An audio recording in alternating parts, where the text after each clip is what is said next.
Арбаңыздар. Biz азыр ошол көлдүн үстүндө. Карачы керемет.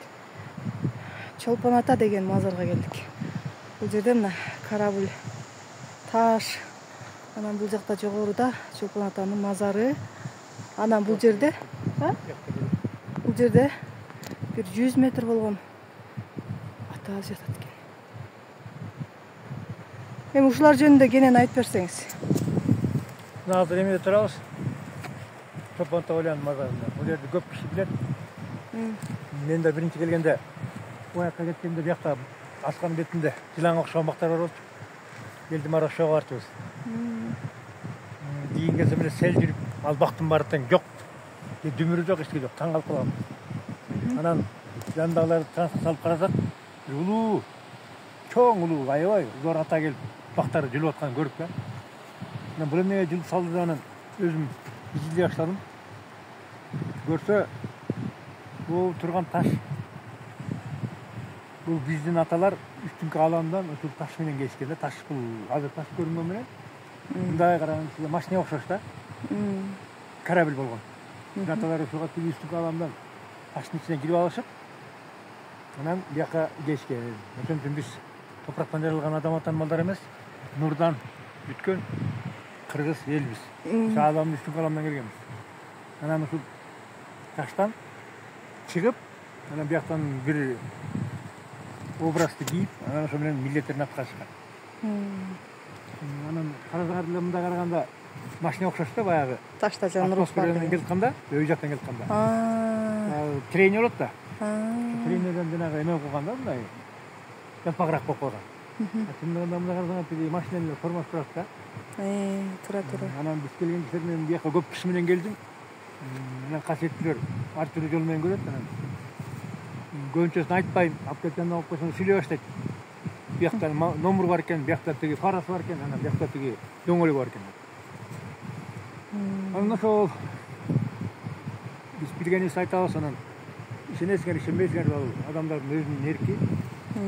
Биз аны мажбурлабайбыз. Анан кызыгы, дөбө турат.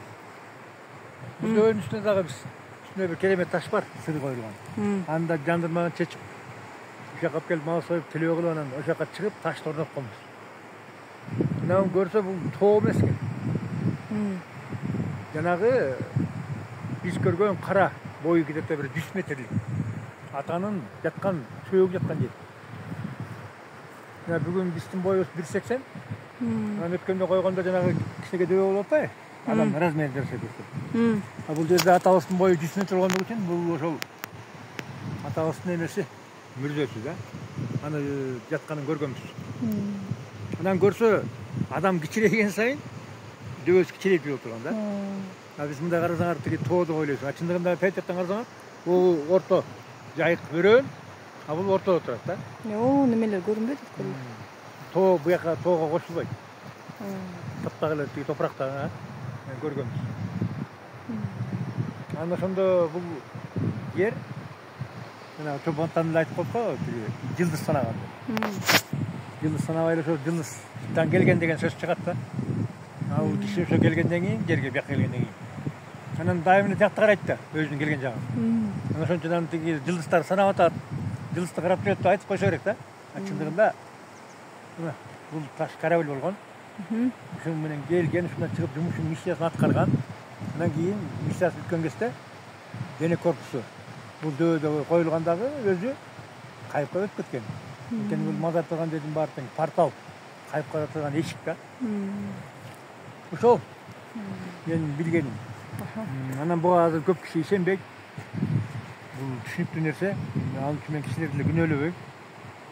Убага келгенде, убага Кудай берсе ас калды. Ушул айткандын баары тең келет сөз. Анткени мына жаңы эле биз калын ойлотамдыгына барып келдик. Ал киши дагы ушул 2-3 жыл мурун мага ушул сүйлөп атканда апенди деп чыгып баштады. Бүгүн ошол карасаңар, калып атабыз бүгүн күнүнө аты дүңгүрөп чыгып барат. Аны шылыңдап отургандар бүгүн азарда даже балдары билбейт, атасы болгон. Калып атабыздын айткан сөздөрүнүн 100% башта аткарылып келди. Анан мен дагы азыр элдин ишенбегенин билем. мен таарынбайм. Анткени тарых кайталанат. Убагы келет, анан ошондо ий дейбиз. Особенно кыргыздар түрүгөстө ишенбейбиз. Киши өтүктөн кийин анан ой деп калабыз. Бул нерсе сөз болот.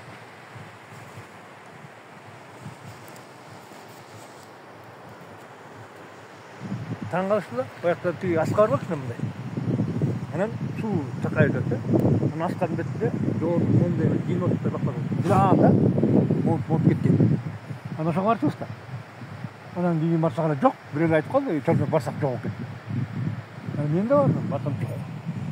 Анан мынтип карап атпайм, келеге бирөө кыйган экен депчи. Кыйганда дүмүр качыптыр. Дүмүр жок, үстү жок. Анан бул эмне болду деп жүрүп анан бир күнү бул жерде отуруп алып. Бул элдер ошоңуздар бар да, тиги трансқа түшүп. Трансқа салып койсом айтат бир. Чоң ата келип алып жүлүп өрүп тийди. Анан эмне кырып турат? Эл мазар деп келип атса, эмне кырып атат? Десең анан ушундай нерсе чыгып атпайбы? Бул жака келбей ошол жака кетип калган үчүн, Неме да? Анан мен сурап атпайм, эмнеге тигин талганын көрсө, может ошол убакта ошону ачса керек да. Анан эл ошол жака бара берип, жандырмагы чыкты. Ачылып алган да. Анан жабысылгандан кийин анан мага окшогон адам ойлоно баштайт да. Анан ошол ойлонгондон чыккан нерсе табылды да. Эсиге ойлонбой, элге окшоп тияка барып коюп кете берсек, мүмкүн чейин келе бербейбиз. Азыр жол жок экен да, кара. Жол жок экен да. Ал жер эме болуп калган, проходной эле жогору болуп калган. Мурда адам өтүп атчу. Анан азыр мына бул мамлекет бейт да. Тиги Чолпонтага таза сууну берет турган жерди орнотуп коюп, тиги ташты тостарсан турбайбы. Анан кызыгы тиги таш Мустаман Токойдун ичинде болчу. Анан мен келип алып тиги бул корабль турбайбы, эл түшүнбөй турбайбы. Ушул Токойду алып салса, сүз болуп калса, анан эл көрүп алып дейт эле деп койгом да. Мамлекет момун салыптыр да. Таза. Бирок жаман жагы тост салыптыр. Киргизбейчи. Мен бир жерде калда тур. Анткени бир да киши басып барган эмес да. Азыр деле айтылды.